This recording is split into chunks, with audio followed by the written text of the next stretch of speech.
সালামুন আলাইকুম তিবতুম রাব্বি আউযু বিকা মিন হামাযাতি শায়াতিন ওয়া আউযু বিকা রাব্বি আইয়াহদুরুন বিসমিল্লাহির রাহমানির রহিম ওয়া সালামুন আলাল মুরসালিন আলহামদুলিল্লাহি ওয়া সালামুন আলা ইবাদিহিল্লাযীনা ইসতাফা রাব্বি জিদনি ইলমা। প্রিয় মুহতারাম, আপনি যদি আল কোরআনুল মাজিদ জীবনে একবারও বুঝে পড়তে চান তাহলে এই ক্লাস আপনারই জন্য। সাধারণভাবে সাদা কালো আরবি অক্ষরে ছাপানো আল কোরআনুল কারীম তেলাওয়াত করলে বা পড়া হলে বোঝা যায় না যে কোন শব্দ কোন বৈশিষ্ট্যের বা কোন পদের। কিন্তু আমাদের ক্লাসে চেষ্টা করা হয়েছে কালার কোড দ্বারা প্রতিটি শব্দ পৃথক করা এবং একটি শব্দের মধ্যে লুকিয়ে থাকা অন্য শব্দকে বের করা পাঠক বৃন্দের বোঝার সুবিধার স্বার্থে। যেমন স্লাইডের মাঝখানে আল কোরআনুল মাজিদের একটি আয়াতের দিকে লক্ষ্য করুন। এখানে প্রথম শব্দ সাতাজিদুনি একটি শব্দ নয়, বস্তুত এখানে 4টি শব্দ। এখানে সা হলো হরফ বা প্রিপোজিশন, অর্থ হলো শীঘ্রই, আর তা হলো দুমির মুত্তাসিল বা অ্যাটাচড সাবজেক্টিভ প্রোনাউন, অর্থ হলো তুমি বা আপনি।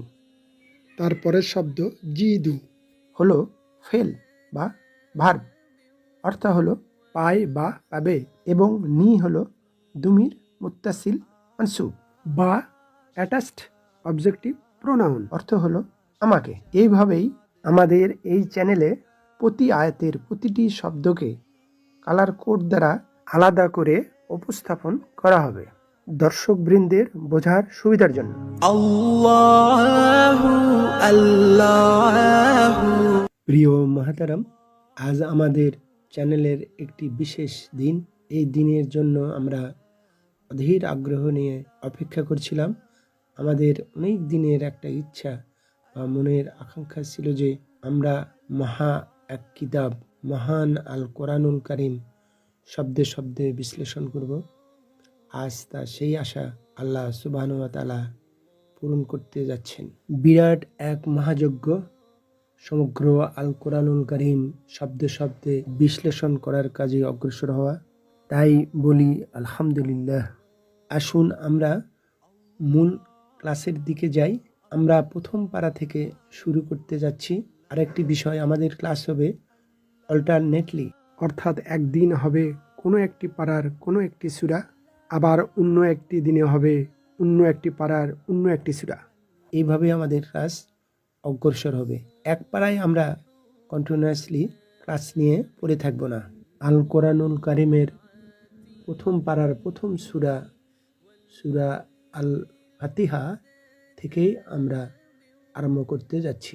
সর্বপ্রথমেই দেখি আমরা ফাতিহা নামটি কোথা থেকে আসলো। এটি ফাতাহা ক্রিয়া থেকে এসেছে এবং তা 1 নম্বর গ্রুপের বি সাব গ্রুপের একটি ক্রিয়া। ফাতাহা ইয়াফতাহু, এটির অর্থ সূচনা করা, জয়লাভ করা, খোলা, ভূমিকা, মুখবন্ধ ইত্যাদি হতে পারে। এখানে সূচনা, ভূমিকা বা মুখবন্ধ অর্থটি সামঞ্জস্যপূর্ণ। আমরা কনজুগেশন টেবিলে ধাপে ধাপে যদি অগ্রসর হই তাহলে আমরা এই ক্রিয়াটি ইসমুল ফাইলে সাবজেক্টিভ নাউনে খুঁজে পাব। এখানে পুরুষবাচক শব্দ ফাতিহুন থেকে মহিলাবাচক শব্দ ফাতিহাতুন হয়েছে। ওয়াকফ বা থামলে হবে ফাতিহা। অবতীর্ণ স্থান মক্কা, আয়াত সংখ্যা 7। এই সূরার প্রথম আয়াত কোনটি এ নিয়ে কিছুটা ইখতিলাফ আছে, তবে ইন্টারন্যাশনালি আন্তর্জাতিকভাবে প্রথম আয়াত বিসমিল্লাহির রাহমানির রহিম। আমিও এই মতকে সমর্থন করি, তাই এই আয়াত থেকেই শুরু করতে যাচ্ছি। অনেক অনেক সমৃদ্ধ আরবি ভাষায় এই প্রথম আয়াতটি দেখলাম। এবার দেখা যাক বাংলা অনুবাদ। পরম করুণাময় অসীম দয়াময় আল্লাহর নামে ব্র্যাকেটে আরম্ভ করছি, যা মূল আয়াতে অদৃশ্য আছে, সাইলেন্ট আছে। আয়াতের প্রথম অংশটি নিয়েছি বিস্মি। এখানে আপাতত দেখতে মনে হচ্ছে একটি শব্দ, মূলত এখানে আছে দুটি শব্দ, একটি বি আর একটি ইসমুন। বি হলো হরফজার প্রিপোজিশন, 11টি হরফজার, বি তা কালি ওয়া ফি মিন আন ইলা আলা হাত্তা, এগুলোর মধ্যে বি একটি। এই বির অর্থ প্রায় 15টার অধিক। এখানে দ্বারা দিয়ে কর্তৃক সাথে গ্রহণ করা যেতে পারে। হরফজার ইসমকে মাজরুর করে। এখানে বি ইসমকে জার দিয়েছে, জের দিয়েছে। বাংলাতে হবে ইসমের শেষে র বা এর, সেই কারণে বির কারণে ইসম মাজরুর হয়েছে। মিম অক্ষরে জের হয়েছে তা দৃশ্যমান, এবং এখানে ইসমুনের হামজা জের, সেটাও তার হারাকাত সহ জের সহ আরবি ব্যাকরণের নিয়ম অনুসারে মাহজুব হয়েছে বা বিলুপ্ত হয়েছে। এবং এই ইসম শব্দটি লাফজুল জালালা আল্লাহর সাথে মুদাফ হয়েছে, এই জন্য মিমের সাথে দুই জের না হয়ে এক জের হয়েছে।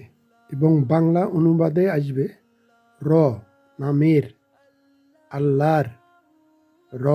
যদি জবর আসতো তাহলে নাম কে হতো, যদি আল্লাহ থাকতো তাহলে আল্লাহ কে হতো, যদি আল্লাহু থাকতো তাহলে আল্লাহ শুধু আল্লাহ হতো, যদি ইসমুন থাকতো তাহলে শুধু নাম হতো। তারপরের অংশটি আর রহমান আর রহিম, এই দুটি আল্লাহর সিফাত, আল্লাহর গুণবাচক নাম, এবং আল্লাহ হলো এখানে মৌসুফ, আর রহমান হলো প্রথম সিফাত এবং আর রহিম হলো দ্বিতীয় সিফাত। এবং দুটির মধ্যে একটি মোবালাগা ফর্মে এবং পরেরটি সিফাতু মুসাব্বা ফর্মে আছে। ভার্বের কনজুগেশন টেবিলে যদি আমরা এটা ধাপে ধাপে দেখি তাহলে বিষয়টি আরও পরিষ্কার হবে। আল্লাহ সুবহানাহু ওয়া তাআলার দুটি গুণবাচক নামই রহিমা ক্রিয়া থেকে এসেছে। এটা মূল অক্ষর হলো র হা মিম মাদ্দা। এই ক্রিয়াটি সামিয়া সাবগ্রুপ অর্থাৎ সাবগ্রুপ সি, সামিয়া ইয়াসমাও সাবগ্রুপ থেকে এসেছে। ধাপে ধাপে এই ক্রিয়ার কনজুগেশন দেখার পরে আমরা যখন সিফাতুল মুসাব্বাহ আসব তখন তার গঠন রূপ হবে রহিমুন, অতিশয় দয়ালু।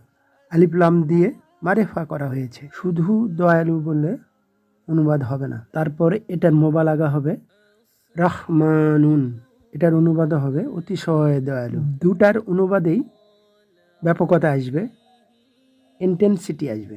তাহলে এই দুটা গুণের মধ্যে পার্থক্য কী? এই পার্থক্যগুলো নিয়ে পরবর্তী ক্লাসে আলাপ করা যাবে ইনশাল্লাহ। এই ক্রিয়ার ফাইল হবে রহিম, দয়ালু, শুধু দয়ালু। এটা বান্দাদের জন্য প্রযোজ্য। মানুষের নাম যে রহিম রাখা হয় সেটা হলো এই রহিম, ইসমু ফাইল, সাবজেক্টিভ নাম। ওটা মোবালাগাও না, তাবদিলও না, আবার সিফাতুল মুসাব্বাহও না। এখন আমরা এই আয়াতটি আরেকটু বোঝার জন্য আমরা আবার ফিরে প্রথমের দিকে যাই।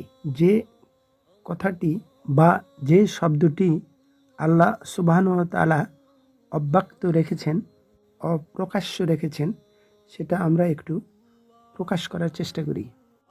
এখানে যে শব্দটি বা যে ক্রিয়াটি অপ্রকাশিত আছে, মাজুব হয়েছে, তা হলো আবতা দিউ, আমি শুরু করব।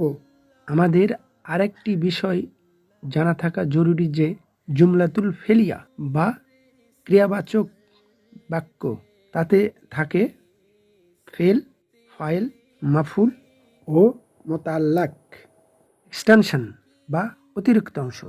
ক্রিয়াপ্রধান বাক্যে বা জুমলাতুল ফেলিয়াতে শেষের দুটি অর্থাৎ মাফুল এবং মুতাআল্লাক বাক্যে থাকা জরুরি নয়। যেমন আমি হাত দিয়ে ভাত খাই, এখানে মাফুল ভাত এবং হাত দিয়ে মুতাআল্লাক। এই দুটি বাদ দিলেও ক্রিয়াপ্রধান বাক্য বা জুমলাতুল ফেলিয়া সম্পন্ন হবে। আমি খাই। তাহলে এই বাক্যে বিসমিল্লাহির রহমানির রহিম এখানে মোতাআল্লাক আছে, এক্সটেনশন আছে, ভার্বও নাই, ফাইলও নাই, কর্তাও নাই, এমনকি মাফুলও নাই। তবুও এই বাক্যটি অসম্পূর্ণ নয়, সম্পূর্ণ। তাহলেই লক্ষ্য করুন, তাহলেই চিন্তা করুন আল্লাহর উপস্থাপনা কত উচ্চতম পর্যায়ে উপস্থিত হয়েছে। এটাই তো আল কোরআনুল কারিমের বিরাট মজেজা, যারা বুঝবে। তাহলে আল্লাহ সুবহানাহু ওয়া তাআলা কেন এই ফেলটি বা ফাইল বা কর্ম মাহজুব করলেন, এটা বোঝার জন্য অন্য আরেক দিন চেষ্টা করা যেতে পারে ইনশাআল্লাহ। প্রায় ১৫০০ বছর হয়ে গেল কোনো মুশরিক, কোনো কাফের সে যুগেও, এমনকি এ যুগেও এই বাক্য নিয়ে, এই আয়াত নিয়ে কোনো প্রশ্ন তোলার সাহস করেনি যে এই আয়াতটি অসম্পূর্ণ। পরম করুণাময়, অসীম দয়ালু আল্লাহর নামের সাথে, আল্লাহর নামের সাথে কি কোনো কিন্তু কিছুই নাই। আপাতত মনে হচ্ছে বাক্যটি অসম্পূর্ণ, কিন্তু তারা এও বলেনি যে আয়াতটি ব্যাকরণগতভাবে ত্রুটিযুক্ত। সুবহানাল্লাহ। তাহলে শেষ পর্যন্ত এই আয়াতের সরল বাংলা অনুবাদ হবে শব্দে শব্দে উল্লেখিত রূপে। প্রিয় মুহতারাম, আজ এ পর্যন্তই। অমা তৌফিকি ইল্লা বিল্লাহ, আলাইহি তাওয়াক্কালতু ওয়া ইলাইহি উনীব।